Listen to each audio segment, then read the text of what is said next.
Good afternoon मेरे प्यारे बच्चों, कैसे हैं आप लोग। आई होप आप लोग बहुत अच्छे होंगे और बहुत बेहतरीन तैयारी चल रही होगी आपकी बोर्ड की। और बोर्ड की तैयारी क्यों ना अच्छी चले, बेहतरीन तैयारी नहीं चलेगी तो बेहतर चीज़ें नहीं बनेंगी, ठीक है। और हम लोग बने किस लिए हैं यार, है ना। दाना तो चिड़ियों को डाला जाता है, ठीक है। बाँस को दाना दा के नहीं फंसाया जाता है। बाँस तो बड़े उड़ान के लिए होते हैं और आप लोग बड़े उड़ान के लिए होते हैं, ठीक है। आपको सीढ़ियों से नहीं जाना है बेटा, आपको बिना सीढ़ियों को ऊपर जाना है और बहुत ऊंचाई तक आप लोग को जाना है, मैं ये जानता हूँ। और आप ही मेरे देश के भविष्य हैं और मेरे देश के भविष्य हैं। अगर हम लोग उम्मीद नहीं करेंगे तो कौन करेगा, ठीक है। कल सैंपल पेपर का हमारा 16 क्वेश्चन हुआ था। आज मैं क्वेश्चन नंबर 17 से स्टार्ट करूंगा। तो क्वेश्चन नंबर 17 हमारी स्क्रीन पर है और आपके अपने यूट्यूब चैनल अल्फाटेक एजुकेशनल पॉइंट में आप लोगों का स्वागत, अभिनंदन और वंदन है। चलिए नमस्कार शुरू करते हैं इस बात से। चले बेटा देखिएगा, identify the electromagnetic wave whose wavelength lies in the range, ठीक है। पहला क्वेश्चन है 10⁻⁻11 मीटर। ठीक है, जो आपका वेवलेंथ है ये बड़ा है इनसे और छोटा है इनसे। तो इन वेवलेंथ में जानते हो, मैं देखो ये आपका थ्योरेटिकल पोर्शन था तो मैं पहले से इसको बना दिया हूं। इन वेवलेंथ में कौन है, एक्सरे आएंगे। एक्सरेज इन में आएंगे, मतलब एक्सरे का जो रेंज होगा 10⁻12 to 10⁻8 इनके अंदर वो आ सकती है। फिर गामा रेंज आ सकती है जिनका वेवलेंथ 10⁻14 to 10⁻11 मीटर होगा। फिर पूछा था कि भाई इन दोनों का यूज क्या होता है, कि इन दोनों में से बता दीजिए। तो मैं एक्सरे का यूज बताऊंगा आपको। Medical and dentistry and may be detected using photographic film, ठीक है भाई। मेडिकल और डेंटिस्ट में इसका यूज किया जाता है। आप लोग एक्सरे करवाए भी होंगे, जानते भी होंगे। फिर कह रहा है यूज गामा रेज का, डिटेक्ट बाय फोटोग्राफिक प्लेट और रेडिएशन डिटेक्टर के रूप में इसका काम किया जाता है। रेडिएशन डिटेक्टर याद रखिएगा, आप लोग घबराइएगा मत इस चीज के लिए, ठीक है। फिर कहता है दूसरा क्वेश्चन कह रहा है इनका यूज किस में होता है, मतलब 10⁻⁴ मीटर से लेके 10⁻⁶ मीटर तक। यार थोड़ी सी कमी हो गई है, -4 नहीं, इसको मैं 4 कहूंगा। अच्छा हाँ, -4 मीटर से लेके 6 तक। इसका यूज इंफ्रारेड, विजिबल, माइक्रोवेव, तीन का यूज होता है इनके बीच में। Infra, visible, micro. इंफ्रारेड क्या होती है, useful for hedge photography is used by earth resource satellite detect to healthy crop and use study human and animal body heat pattern। याद रखिए इसको कहाँ आपके खेतों और फसलों में इसका यूज मैं डिटेक्टर के रूप में लगा के कर सकता हूँ। और जैसे कोई अगर ह्यूमन बॉडी है या कोई मान लीजिए आपका एनिमल बॉडी है, उसके हीट पैटर्न को भी मैं इनसे जान सकता हूँ इंफ्रारेड से। विजिबल क्या होती है, विजिबल जो होती है इसकी भी रेंज यही है, फोटोग्राफिक फिल्म और stimulates the retina in the eyes, आंखों की जो रेटिना होती है, and causes photosynthesis in plant, ठीक है बेटा। माइक्रोवेव यूज इन रेडार, जो माइक्रोवेव होती है किसमें यूज की जाती है, रेडार में। बेटा इसको नोट कर लीजिए आप लोग, इतना ही पेपर में लिखिएगा। 2 नंबर का क्वेश्चन है, ज्यादा नहीं यूज करना होता है, इसीलिए मैं 60 करके इतना करवाया हूं, ठीक है। तो ये आपका क्वेश्चन है, इसको जल्दी नोट करिए, फिर आगे बढ़ते हैं नेक्स्ट क्वेश्चन की तरफ। ठीक बेटा, तब नेक्स्ट क्वेश्चन की तरफ बढ़ेंगे जब आप इसको पहले नोट करेंगे। नोट करिएगा जल्दी।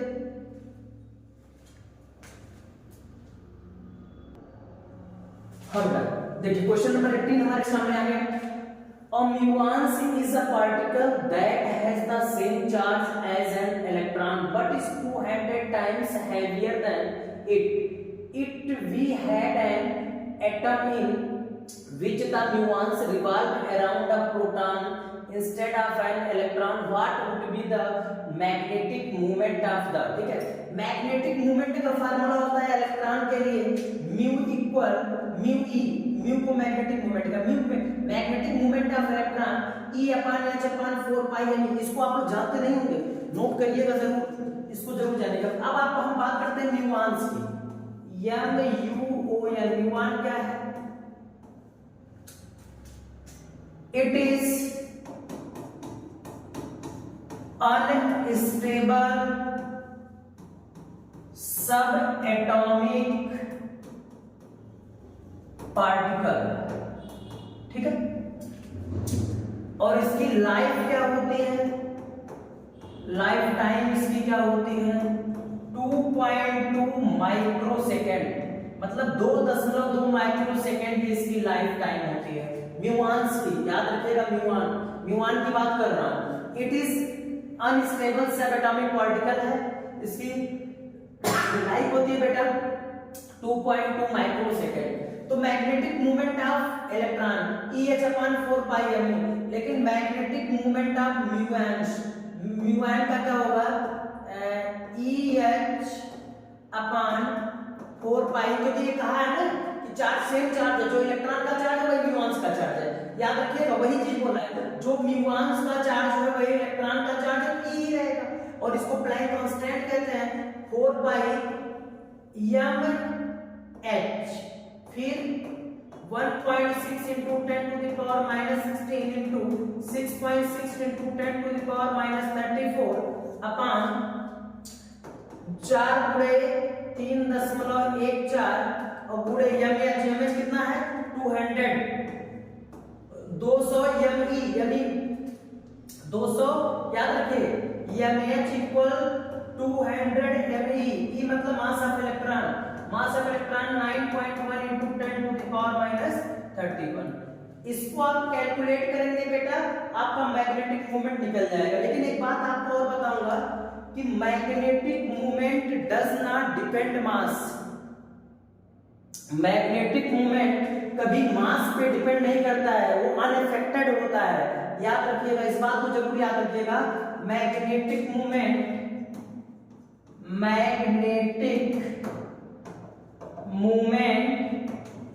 does not depends upon mass, unaffected to mass। मास से क्या होता है अनअफेक्टेड। बहुत गजब की बात बताया ना, कितना खूबसूरत सी बात है, याद रखिएगा, खूबसूरत सी बात है, जलवा है, क्या है कि बातें गजब की है। Magnetic moment does not depend upon mass, unaffected to mass, mass से अनअफेक्टेड होता है। लेकिन आया है तो मैं इसको लगा दिया हूं, इसको सॉल्व करोगे बेटा आपका आंसर आ जाएगा, सॉल्व करके देख लीजिएगा आपका आंसर यहाँ पे आ जाएगा। चलिए बेटा नोट कर लीजिए, इसको जल्दी नोट करिए, नेक्स्ट क्वेश्चन की बात करूंगा। 2 नंबर के क्वेश्चन आपके पास है।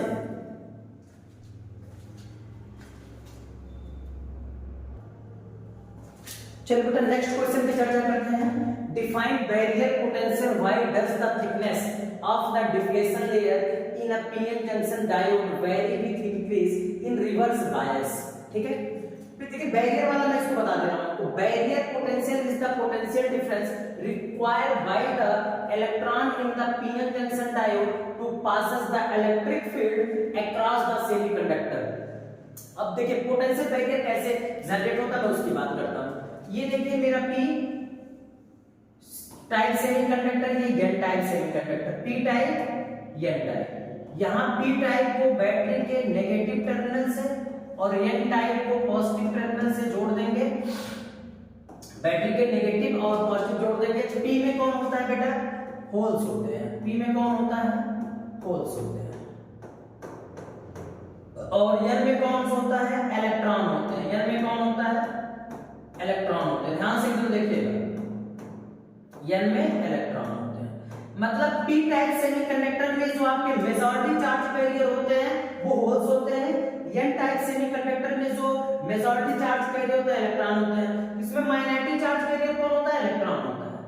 माइनॉरिटी चार्ज कैरियर कौन होता है, इलेक्ट्रॉन। इसमें माइनॉरिटी चार्ज कैरियर होल्स होता है। ठीक है बेटा, ठीक। जब मैंने बैटरी लगा दिया तो मैंने देखा है, याद रखिएगा, अब इलेक्ट्रॉन इनको फुलफिल करेगा होल्स को, तो इधर उधर इनका आना जाना शुरू होगा, लेकिन इलेक्ट्रॉन को कौन खींच लेगा, नेगेटिव टर्मिनल, जो नेगेटिव, याद रखिएगा ऐसे कहने से होल्स को कौन खींचेगा, नेगेटिव बैटरी का नेगेटिव टर्मिनल, बैटरी का नेगेटिव टर्मिनल, और इलेक्ट्रॉन को कौन खींचेगा। देखिए this is a electron, electron, और ये क्या है बेटा, होल्स है। तो होल्स किधर खींचा जाएगा, positive, like as positive, like as positive charge किसकी तरह होता है, नेगेटिव चार्ज। ठीक है बेटा, अब होल से पॉजिटिव चार्ज है जिसका नेगेटिव टर्मिनल उसको खींच लिया। चलिए, और ये कौन सा नेगेटिव है जिसका पॉजिटिव टर्मिनल खींच लिया। तो खींचने के बाद एक चीज आपको दिखाई देगी बेटा, ध्यान देना, एक कंडीशन आ जाएगी कि ये जो आपका जंक्शन था, अब इलेक्ट्रॉन इधर चले आए, सॉरी होल्स इधर चले आए, इलेक्ट्रॉन सब इधर खिंचा गए, एक बहुत बड़ा डिप्लेशन लेयर तैयार हो गया। क्या तैयार हो गया? Depletion layer. ना तो इलेक्ट्रॉन इधर आएगा, ना तो होल्स उधर जाएगा। यहां पे एक बैरियर तैयार हो गया, पोटेंशियल बैरियर। क्या तैयार हो गया? Potential barrier. इसको कहते हैं पोटेंशियल बैरियर। मतलब इलेक्ट्रॉन और होल्स का एक दूसरे से डिफ्यूजन रुक गया, ना तो वो उस पार जाएगा, ना तो उस पार जाएगा। तब जब रिवर्स बायस में होगा तब इस प्रकार से आप फिगर बना के कुछ बातें नोट्स करके बनाएंगे तो आपको अच्छा नंबर मिल जाएगा। ठीक है बेटा, चलिए इस चीज को नोट्स कर लीजिएगा, आगे बात करते हैं उसके बाद।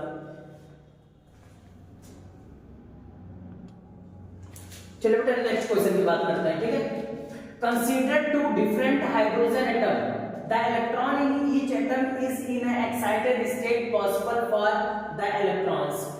ठीक है, तो आप कह दीजिए नो, ऐसा नहीं है। क्यों? To have different energies but the same orbit angular momentum according to the Bohr model BH Bohr BHOR BOHR, ये थोड़ा गलत हो गया प्रिंट। ठीक है, बोर मॉडल्स। ठीक है, देखिएगा नो, पहला answer no, because according to Bohr models energy इसकी होती है -13.6 upon n square and electron having different energy, electron having different energies belong to different levels having different value of n, so their angular momentum will be different, अलग अलग हो जाएगा। n equal mv square by nh upon 2 पाई, हर के लिए अलग अलग होगा, इसलिए ये पॉसिबल नहीं है। ठीक है, चलिए बेटा नेक्स्ट क्वेश्चन देखते हैं। उसके बाद क्वेश्चन नंबर 20 इसको नोट करिएगा, यही इतना चीज आपको लिखना रहेगा पेपर में, इससे ज्यादा बेटा कुछ नहीं लिखना है। मैं देखिए बहुत वैल्यूएबल वर्ड दे रहा हूं मैं आप लोगों को, बहुत बेहतरीन चीज, से ज्यादा परेशान होने की जरूरत नहीं है, जितना कहेगा उतना काम करना है। चलिए आगे बात करते हैं। नेक्स्ट क्वेश्चन आइए देखिएगा, a coil of n turns TURNS। ठीक है बेटा, TURNS, थोड़ा सही करें, इस प्रिंट जा रहा है TU, इसको काट दीजिएगा, TURNS turns and radius r carries a current I, carries a current I।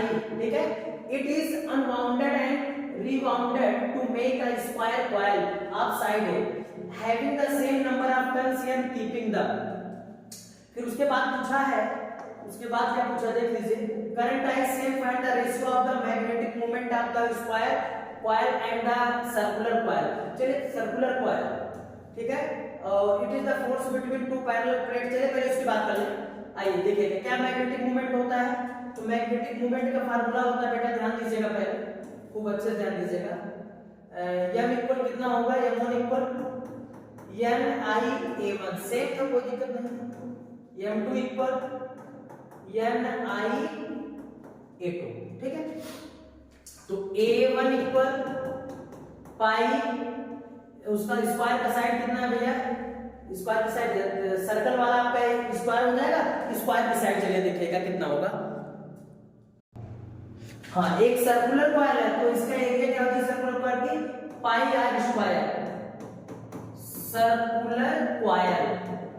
ठीक है, एक आपका दूसरे वाले में कौन है, स्क्वायर है A2 मतलब एरिया होती है A स्क्वायर, एरिया ध्यान दीजिएगा, इसकी एरिया कितनी होती है A स्क्वायर, तो बेटा कितना हो जाएगा आपका, इसको कहेंगे स्क्वायर कॉइल। तो मैग्नेटिक मोमेंट मतलब m1 अपॉन m2 कर दीजिए, तो m1 अपॉन m2 कर देंगे, तो A1 की वैल्यू है पाई आर स्क्वायर अपॉन बेटा क्या कर दीजिए NiA स्क्वायर, Ni कैंसिल, मतलब बचा कितना, पाई मतलब 22/7 r अपॉन a का होल स्क्वायर, यही हो जाएगा मैग्नेटिक मोमेंट का रेशियो। आंसर ध्यान दीजिएगा, पहला सर्कुलर कॉइल था तो उसकी एरिया होती है पाई आर स्क्वायर, सर्कल आपका एक स्क्वायर था, स्क्वायर के एरिया के साइड टू साइड वो एरिया एक ही दी है, a स्क्वायर हो जाएगा। ठीक है ना, इस प्रकार करेंगे, ये आपका आंसर आ जाएगा। फिर आगे देखिएगा इसमें क्या कहा है, करंट सेम था, वही क्वेश्चन है, करंट सेम था, रेशियो आपको फाइंड करने की कर लिया। The force between two parallel current carrying wire affected by the nature of the dielectric medium between them. तो जो वो होता है, क्या नाम इसका होता है देखिएगा, the force between two parallel current carrying wire affected by the nature of the dielectric medium between them, depend नहीं करती है, जो फोर्स उसके बिटवीन इलेक्ट्रिक फील्ड पे डिपेंड नहीं करती है, ये चीज ध्यान दीजिएगा इसको। चलिए देखिएगा इस क्वेश्चन को ध्यान दीजिएगा बेटा, ये जो मेरा क्वेश्चन है पहले इस पे आप चर्चा करना चाह रहा हूं, ध्यान दीजिएगा। कह रहा फोर्स बिटवीन, ये देख रहे हैं फोर्स वाला इलेक्ट्रिक एंड मैग्नेटिक फील्ड का, तो यहां से देखिएगा force between two parallel current carrying wire affected by the nature of the dielectric medium between them. तो आप कहेंगे कि जो इन दोनों के, जैसे मान लीजिए दो है, इनके बीच मान लीजिए फोर्स आपका दोनों का है, यहां जो मैग्नेटिक फील्ड बनेगी, magnetic field due to interaction of two wire, due to interaction of two wire, मतलब दोनों वायर के इंटरेक्शन से जो मैग्नेटिक फील्ड बनेगी वो डज नॉट डिपेंड्स, ध्यान रखिएगा, डज नॉट डिपेंड्स किसके, nature of the dielectric medium, nature of the dielectric medium. मेरी बात को ध्यान देना, कह रहा है कि जो फोर्स, इसी में क्वेश्चन था, फोर्स बिटवीन टू पैरेलल के बीच में जो फोर्स लगेगा उससे जो मैग्नेटिक फील्ड बनेगी, इनके इंटरेक्शन से, इनके फोर्स के कारण वो डिपेंड नहीं करेगी किस पे, डाइलेक्ट्रिक मीडियम पे डिपेंड नहीं करेगी। बेटा नोट कर लीजिए इस बात को, यही आंसर आपको देना रहेगा।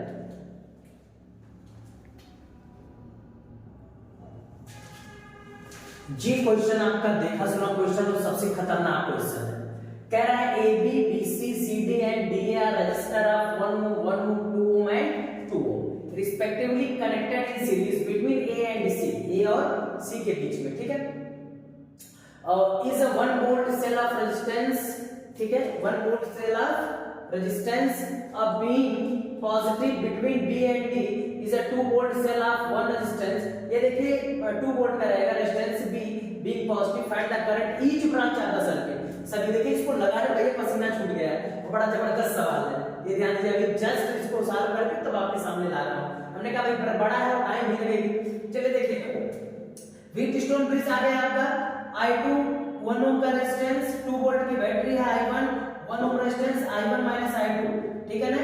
देखिएगा इस ब्रांच में कितने करंट जा रहे हैं, I2 जा रहा है, इसमें कितना जा रहा है, I1 जा रहा है। ध्यान दीजिए यहां से I1 गया, I1 में से I2 निकाल दीजिए, इधर आ जाएगा, ठीक है ना बेटा। इसमें कितना जा रहा है, I3 जा रहा है, करंट कितना जा रहा है, I3। तो अगर I1 इधर चला गया, I3 माइनस या I3 माइनस I1 कर लीजिए, I3 में से ही I1 गया है, देखो I3 में से ही I1 क्या किया है, गया है। और ये कितना I1 था, I1 में से कौन चला गया था, I2 चला गया था। I3 एक चीज की I3 इधर जब गया और I2 आया, देखिए ध्यान दीजिएगा, I2 कहां, I2 इधर, ठीक है, I3 इधर से I2 इधर से, मतलब I2 माइनस I3 ये बन गया। तो मैंने कहा apply Kirchhoff second law. Kirchhoff second law कहता है कि भैया किसी क्लोज लूप के लिए, किसी क्लोज लूप के लिए करंट और रेजिस्टेंस का जो करंट और रेजिस्टेंस का प्रोडक्ट का जो अलजेब्रिक सम होता है उसके टोटल ईएमएफ के इक्वल होता है। तो मेरे पास कुछ क्या नाम है, लूप बने, कौन कौन से लूप बने, पहला लूप बना BADB, ध्यान दीजिएगा, BADB पहला लूप बना। तो इसमें कौन कौन से देखिए, resistance current multiplication plus resistance current multiplication plus resistance current multiplication, और टोटल ईएमएफ कितना भैया 2 वोल्ट का है, इक्वल टू आ गया, ठीक है। जब इसको मैं सेट किया तो देखा यहां 1 मल्टीप्लाई करेंगे तो I1 ही आएगा, प्लस 1 से मल्टीप्लाई करेंगे I2 आएगा, 2I3 equal to equation number 2 आ गया। अब दूसरा वाला अगर बेटा करेंगे तो BCDB में वही चीज, रेजिस्टेंस करंट का मल्टीप्लिकेशन, क्लियर है, ध्यान दीजिएगा, याद रखिए।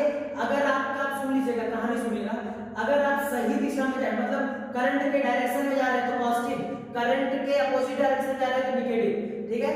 रेजिस्टेंस और करंट ऐसे, मतलब B से C से फिर D जाना, C से D, लेकिन आपका देखिए करंट के विपरीत में, करंट इधर जा रहा है, आप विपरीत जा रहा है, करंट इधर फ्लो कर रहा है, आप विपरीत फ्लो कर रहे हैं, इसका मतलब माइनस कितना 2 मतलब रेजिस्टेंस है, I3 माइनस I1 और प्लस कितना I1 इक्वल 2 हो जाएगा। इनको भी सेट करेंगे आप मल्टीप्लिकेशन से, तो ये चीज आ जाएगी इक्वेशन नंबर 2।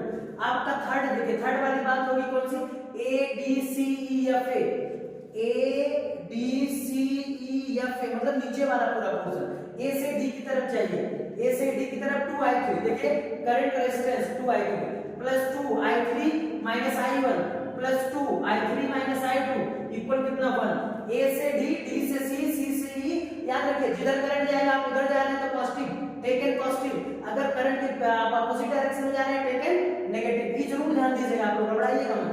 तो इनको जब सॉल्व करोगे कितना आ जाएगा, solving equation first and second जब मैंने सबको सॉल्व कर लिया तो मेरा ये चीज मिला, I1 इक्वल 0.8 मिला, I2 इक्वल इतना, I3 इक्वल इतना। तीनों इक्वेशन को आप सॉल्व करेगा घर पे कॉपी कलम रख के खूब अच्छे से, तीन चीजें आपको मिलेंगे, ये तीनों चीज मिलेंगे, ठीक है। तो करंट इन डिफरेंट ब्रांचेस, सभी ब्रांचेस की करंट, AB की करंट कितनी है भैया, I2 है 0.2 एंपियर की करंट है, ठीक है। BC की कितनी हो जाएगी 0.6, CD ब्रांच की हो जाएगी 0.3, AD ब्रांच की हो जाएगी I3 वाला 0.5 और इस ब्रांच की हो जाएगी 0.3। बेटा इसको नोट करिए, बहुत गजब क्वेश्चन शॉर्टकट में लगा दिया हूं, आसानी से आप इसको पेपर में करेंगे बेटा, बड़ा गजब का नंबर रुका तो बड़ा गजब का करोगे। और हाँ याद रखिए लगाने समय पसीना छूट गया था पूरा, इसको लगा दीजिए।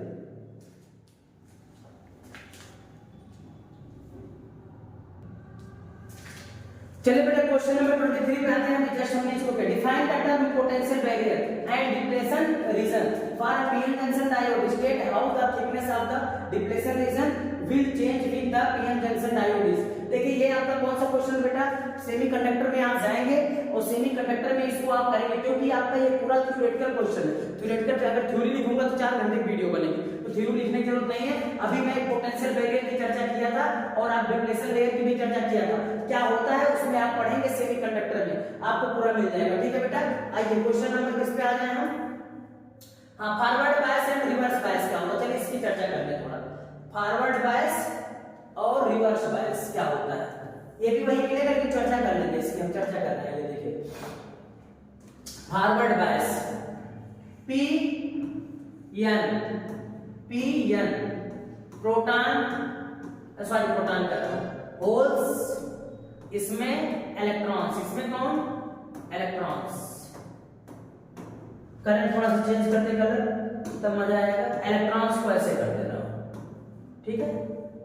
ये इलेक्ट्रॉन्स हो गया, ये इलेक्ट्रॉन्स हो गया, कुछ इलेक्ट्रॉन्स इसमें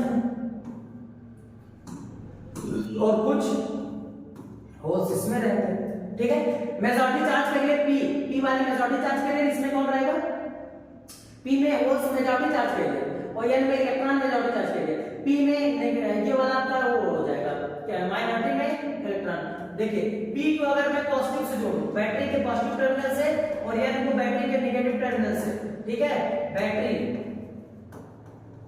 बैटरी के पॉजिटिव और इसको नेगेटिव से जोड़ो तो इसको हम कहते हैं फॉरवर्ड बायस। क्या कहते हैं, फॉरवर्ड बायस। फॉरवर्ड बायस में देखिए कहानी क्या होती है, इलेक्ट्रॉन अपने देखिए इलेक्ट्रॉन अपने बगल वाले, जैसे आप बैटरी जोड़ेंगे इसमें एक इलेक्ट्रिक फील्ड आ जाएगी, आप बैटरी लगाएंगे एक इलेक्ट्रिक फील्ड P से N की और इलेक्ट्रिक फील्ड आ जाएगी जो इलेक्ट्रॉन को मूव प्रेस करेगी, फोर्स लगाएगी मूव करने के लिए। इलेक्ट्रॉन क्या करेगा, इस जंक्शन को पार करके इसमें आएगा तो आपको होल्स को क्या करेगा, डिफ्यूज करेगा, होल्स को डिफ्यूज करेगा तो इलेक्ट्रॉन आएगा, याद रखिए पॉजिटिव, फिर इलेक्ट्रॉन आते आते पॉजिटिव टर्मिनल में और होल्स इस नेगेटिव टर्मिनल में आते आते तो इसमें करंट का क्या होने लगता है, फ्लो होने लगता है। और सेम इसी का वायस, इसमें करंट फ्लो करता है, current will be flow, current will be flow, और इसमें current will not be flow, current नहीं फ्लो करेगा, ठीक है। इसको पढ़ लीजिएगा, मैंने बताया ना सेमीकंडक्टर में मिलेगा फॉरवर्ड बायस और रिवर्स बायस। सेमीकंडक्टर में फॉरवर्ड बायस रिवर्स बायस, देखिए ये थ्योरेटिकल चीजें बेटा, उस वहां से आपको पढ़ना पड़ेगा इसको अच्छे से, फिर दिक्कत होगी कमेंट में बताइएगा, नहीं तो फिर पढ़ा दूंगा। देखिए अगर आपको दिक्कत होगी कमेंट में बताइएगा, तो इसकी एक वीडियो बना दूंगा अलग से, ठीक है बेटा। चलिए बेटा इसकी चर्चा करते हैं, बहुत इंपॉर्टेंट है फोटो इलेक्ट्रिक इफेक्ट का, देखेंगे draw the graph of showing the variation of photo electric current and anode potential of photo electric, ठीक है। इसकी बात करेंगे, जैसे मान लीजिए हमारे पास दो चीज कैथोड एनोड है और इसको मैं लगा दिया, ठीक है। अब फोटॉन गिराना शुरू कर दिया मैंने, जब बेटा मैंने फोटॉन गिराना शुरू कर दिया तो मैंने क्या किया, मान लीजिए हमारे पास 2-3 कलर की लाइट है, और इस प्लेट का वर्क फंक्शन मान लीजिए 5 जूल है। 8 जूल मान लीजिए जो हमारे पास लाइट आ रही है वो 8 जूल, मतलब उसकी काइनेटिक एनर्जी 8 जूल है। जब इस प्लेट पे आके वो पड़ेगी, ध्यान सुनना, 8 जूल की एनर्जी प्लेट पे पड़ेगी, 5 खर्च कर देगा इलेक्ट्रॉन को निकालने में, 3 बचेंगे, ये आगे बढ़ेगा। दूसरी बात याद रखिए 50 प्रोटॉन पर सेकंड आ रहे हैं, ठीक है, तो इंटेंसिटी आपकी I1 हुई, करंट थोड़ा बढ़ा लेकिन पोटेंशियल सेम है। 75 प्रोटॉन आ रहे हैं, 8 जूल की एनर्जी कितनी,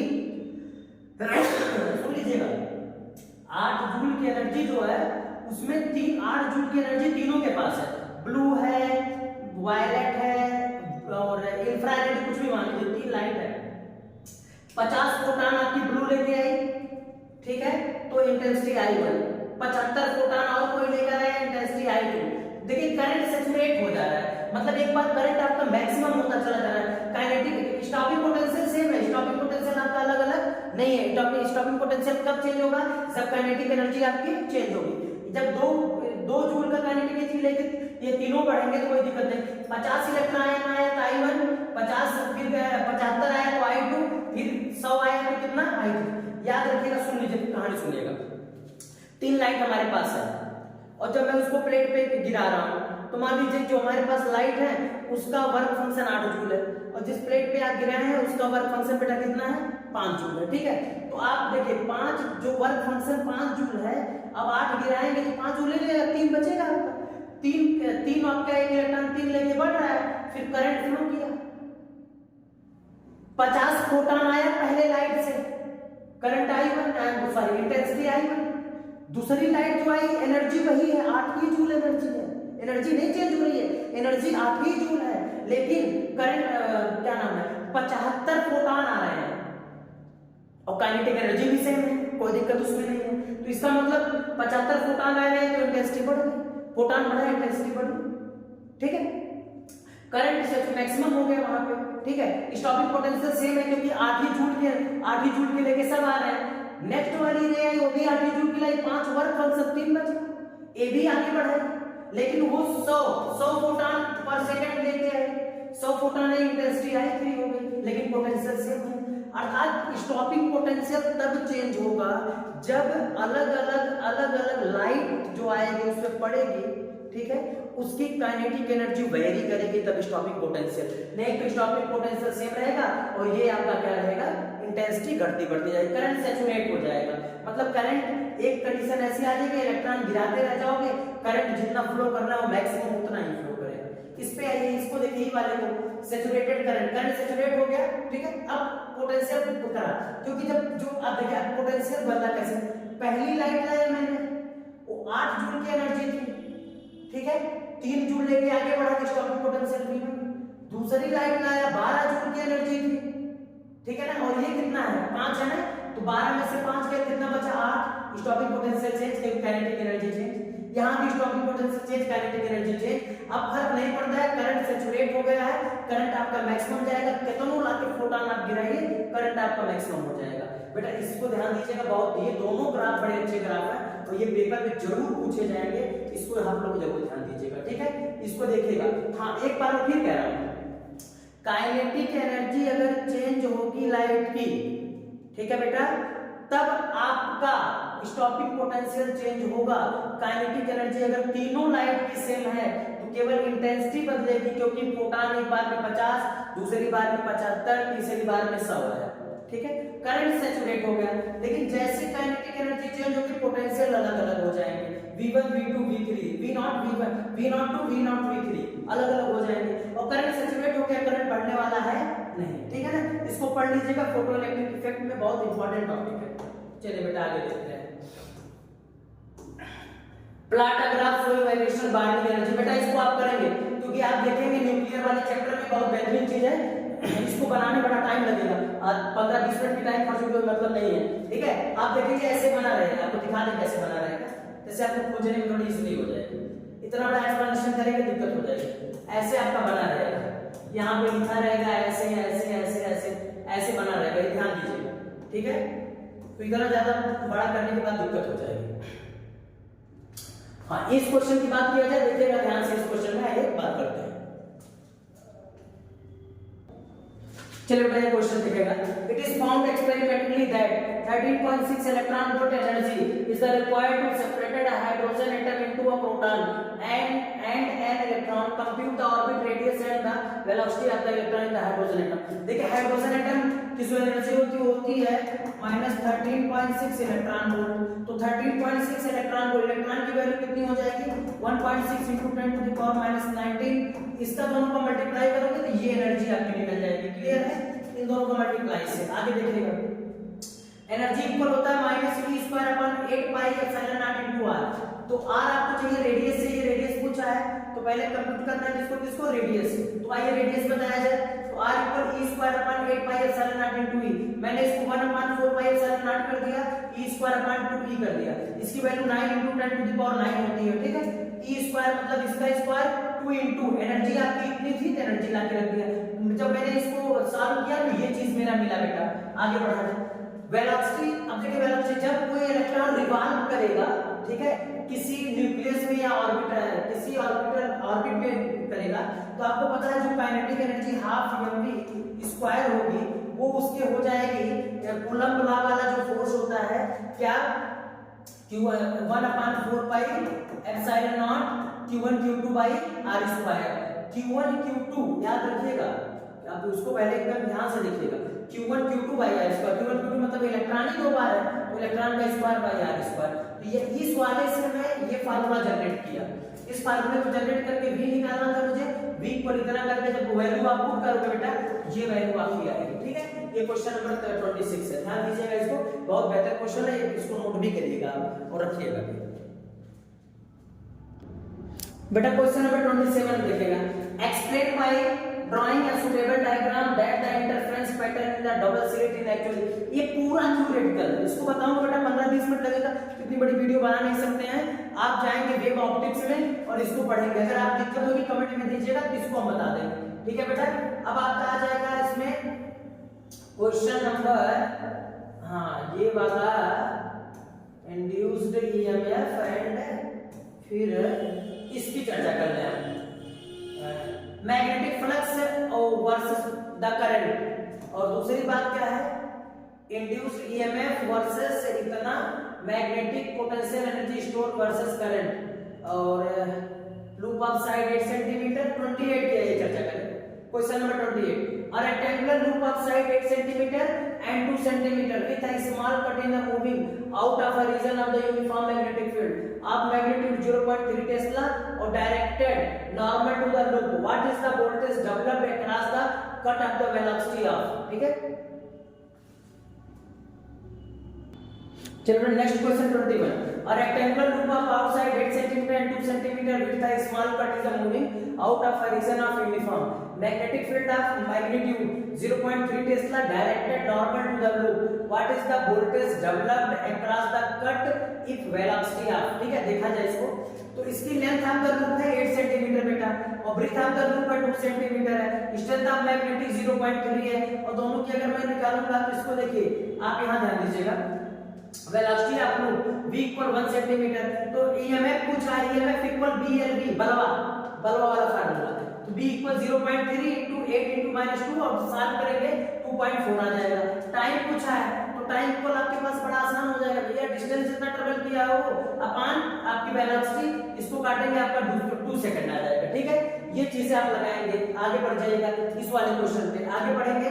आगे क्या पूछा है, longer side shorter side of loop for how long does, ये क्वेश्चन था, ये था मामला, ये मामला था इसमें। ठीक है, यही क्वेश्चन था, इसको हम देखिए चर्चा करें थोड़ा एक बार और। चलिए देखा जाए इसको, खूब अच्छे से ध्यान दीजिए पहले।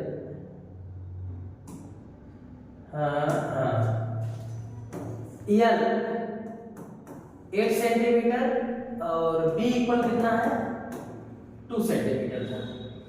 बी ब्रीथ है, ब्रीथ और बी इक्वल कितना है 0.3 टेस्ला और वेलोसिटी कितनी है 1 सेंटीमीटर पर सेकंड।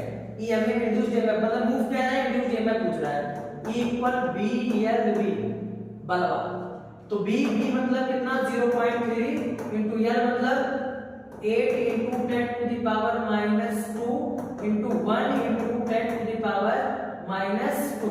इसको सॉल्व तो अब ब्रीथ वाले से सॉल्व करेंगे तो b इक्वल लगाएंगे, e equal b into small b v, तो e इक्वल b मतलब 0.3, b मतलब 2 centimetre, 2 into 10 to the power minus कितना आ जाएगा 2 आ जाएगा, इनटू ये लगा देंगे 1 इनटू 10 टू पावर माइनस 2, आपका ये दोनों का आ जाएगा। टाइम अगर पूछेगा इसमें तो टाइम आप सबसे अच्छा टाइम लगा दीजिए भैया, कितना वो घूमा है, टाइम इक्वल हो जाएगा total distance travel upon speed कह लीजिए, वेलोसिटी कह लीजिए, जो डिस्टेंस ट्रेवल किया है वो लगा दीजिएगा, ठीक है। और इसकी भी टाइम करेगा तो भी करिएगा, पीछे आपको जो बताए थे उस प्रकार कर लीजिएगा। ये क्वेश्चन आपका इस प्रकार लग जाएगा बेटा, नोट कर लीजिए जल्दी से।